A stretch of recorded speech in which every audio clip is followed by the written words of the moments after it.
A company is considering giving an artificial intelligence agent access to its internal systems. The agent would be able to read company emails, search internal documents, prepare customer communications, summarize reports, and assist with routine workflows. The vendor promises greater productivity, faster decisions, and lower administrative costs. Competitors are already adopting similar technologies. The proposal appears straightforward. The company should assess the benefits, review the technical risks, and decide whether to approve deployment. But the decision is not as simple as it first appears. Most discussions begin by asking what the technology can do. The Philosophical Intelligence Institute begins with a different question. What must the company remain capable of doing for itself? The conventional business case is credible. Employees spend considerable time searching for documents, reviewing correspondence, and assembling information from different parts of the organization. Knowledge may be scattered across folders, inboxes, databases, and the memories of individual staff members. An AI agent could help retrieve that knowledge. It could prepare first drafts, summarize lengthy material, identify inconsistencies, and reduce repetitive administrative work. It might allow employees to spend more time on activities requiring human experience, professional judgment, and direct relationships. These are legitimate potential benefits. The company should not reject them merely because the technology is unfamiliar, but these benefits do not settle the decision. They describe what the AI might help the company do.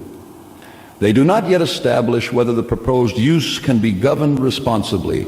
Capability is not the same as governance. The hidden interpretive shift.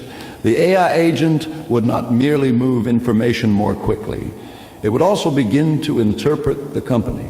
Suppose it reviews customer messages. It must decide which inquiries appear urgent, which complaints seem serious, and which information is relevant to the response. Suppose it summarizes employee information. It must decide which behavior appears important, which performance indicators deserve emphasis, and what patterns the manager should notice. Suppose it recommends an operational response. It must determine what kind of problem the company is facing, which evidence matters, and which available action appears most reasonable. These are not merely mechanical operations, they are interpretive acts. The system is helping determine what the situation means. By the time a manager sees the final recommendation, much of the interpretive work may already have occurred. The manager may still possess formal authority. The manager may still press the approval button, but practical control may have shifted elsewhere. The human remains visible at the end of the process, while the system has already influenced the classification of the problem, the selection of the evidence, and the range of options presented. A final human approval step does not necessarily mean that the organization remains in control. Formal authority is not the same as interpretive control. The governing principle. PAI applies a central principle to this case. The institution carrying responsibility must retain enough interpretive authority to understand, justify, challenge, and correct the resulting action. Responsibility and interpretation must remain aligned. The company will remain legally, commercially, and publicly responsible for what happens. It may be responsible to customers whose information is processed. It may be responsible to employees whose work is evaluated. It may be responsible to regulators, shareholders, directors, and business partners. That responsibility cannot be delegated simply by purchasing software.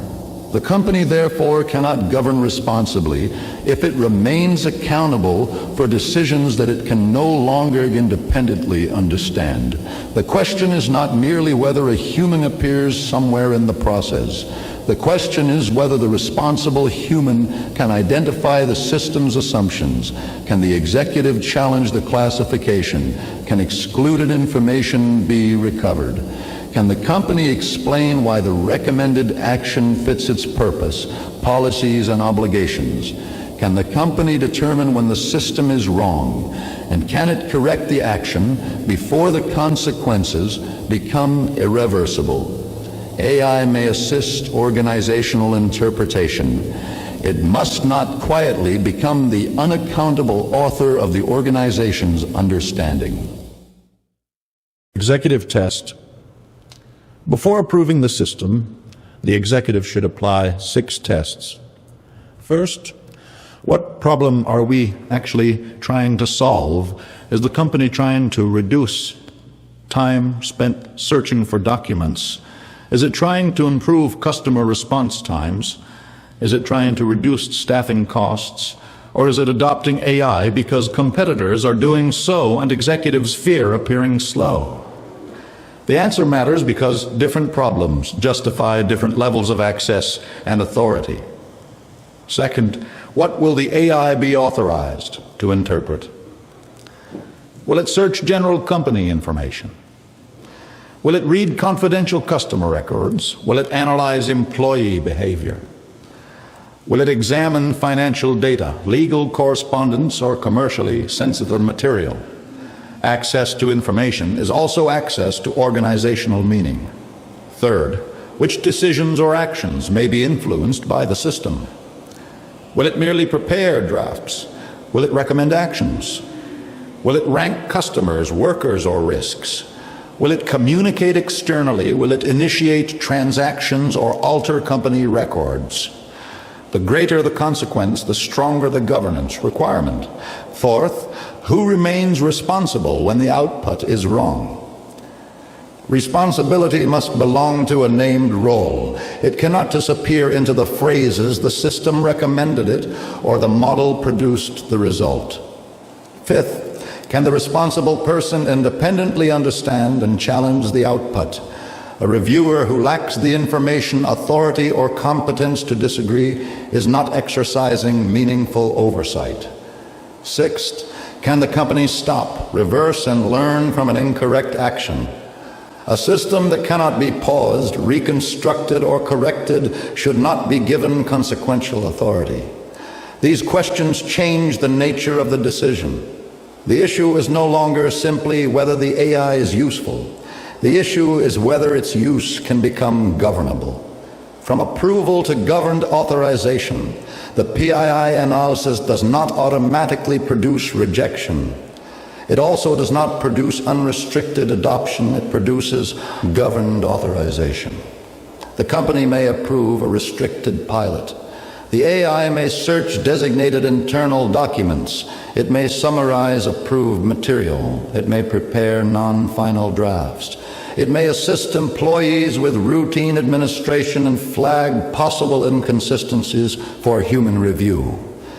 But the company may prohibit the system from making employment decisions. It may prohibit autonomous customer commitments. It may prevent access to designated confidential records.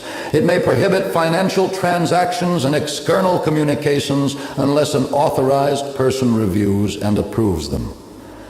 A named executive should own the deployment. Consequential output should be logged. The company should know which systems were accessed, which information influenced the result, and which person authorized the final action. Staff must have a clear way to report errors and challenge classifications. The organization must preserve enough knowledge to reconstruct how a recommendation was produced. It must also establish the conditions under which the pilot will be expanded, suspended, or terminated. The company should not merely ask whether the system is performing efficiently. It should ask whether the organization still understands the activity taking place in its name. The result is more than an AI policy. It is an executive decision architecture, speed and interpretive capacity. There is also a question of speed. AI can increase the velocity of analysis, communication, operational action. But the company's ability to interpret consequences may not increase at the same rate. More reports may be produced. More customers may receive responses. More records may be reviewed. More recommendations may move through the organization.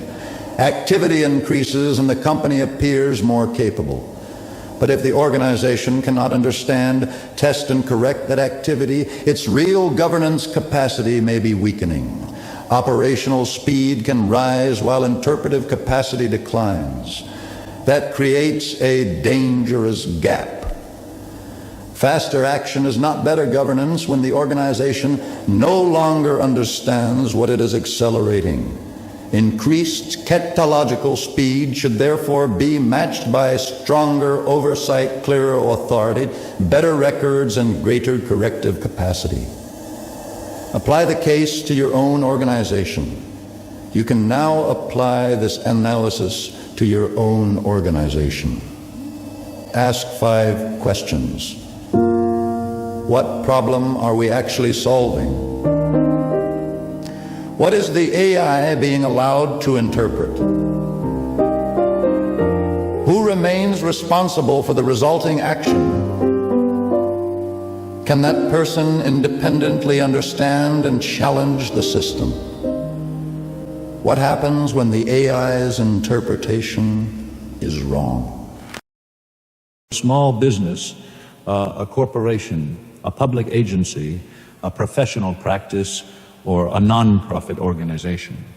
They can be applied whether the AI is drafting emails, screening applications, analyzing customers, assessing employees, recommending investments, or coordinating operations.